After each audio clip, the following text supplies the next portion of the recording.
யெகோவாயிரே பிரேட்டின் வழியாக தேவநாமம் மகிமைப்படுவதாக. உங்களையும் வெல்கம் பண்ணுறேன். பிரியமானவர்களே, நாம் ஆண்டவருடைய பிள்ளைகளாக இருந்தாலும் எல்லா விஷயத்துலேயும் ஆண்டவர் விரும்புகிற மாதிரி நம்மால் சில நேரம் கீழ்ப்படிய முடியாது. சில விஷயங்களில் ஆண்டவர் எவ்வளோ உணர்த்தினாலும் நாம் சில விஷயங்களில் அடிமையாக காணப்படுவோம். அந்த நேரங்களில் நீங்கள் ஆண்டவர் விரும்பாத அந்த காரியத்தை உங்களை விட்டு கொஞ்சம் கொஞ்சமாக விலக்க முயற்சி பண்ணணும். துணிகரமாக அதை செய்யும்போது ஆண்டவர் அதை விட்டு நம்மளை வெளியே கொண்டு வர நம்மை சிட்சிக்கிறாங்க. ஆண்டவரும் நமக்கு ஒரு தகப்பன் தானே. அவர் நம்மை நேசிக்கிற காரணத்தினால தண்டிக்கிறாங்க. அது ஒருவேளை மொபைல் பழக்கமாக இருக்கலாம், கேம்ஸாக இருக்கலாம், கீழ்ப்படியாமை, எதிர்த்து பேசுதல், கோபம், இன்னும் நிறைய சொல்லிக்கிட்டே போகலாம். உங்களை ஆண்டவர் சிட்சிக்கிறாங்களா? அப்போது உங்களை ரொம்பவும் நேசிக்கிறாங்க.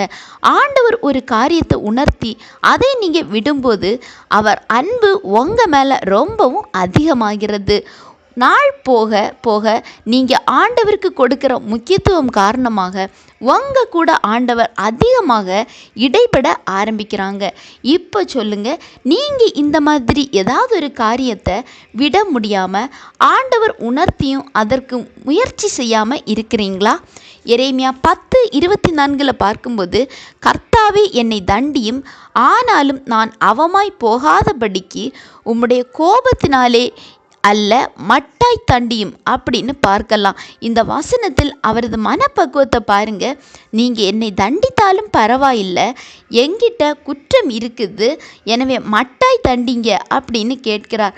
பிரியமானவர்களே, சின்ன சின்ன காரியங்களில் துணிகரமாக இருந்து பெரிய ஆசீர்வாதத்தை இழக்க வேண்டாமே.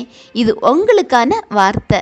விட்டு கொடுங்க, ஆண்டவரிடத்தில் பெரிய நன்மைகளை பெற்றுக்கொள்வீங்க. சரியா? ஆண்டவர் தாமே இந்த வார்த்தைகள் மூலம் உங்களை ஆசீர்வதிப்பாராக.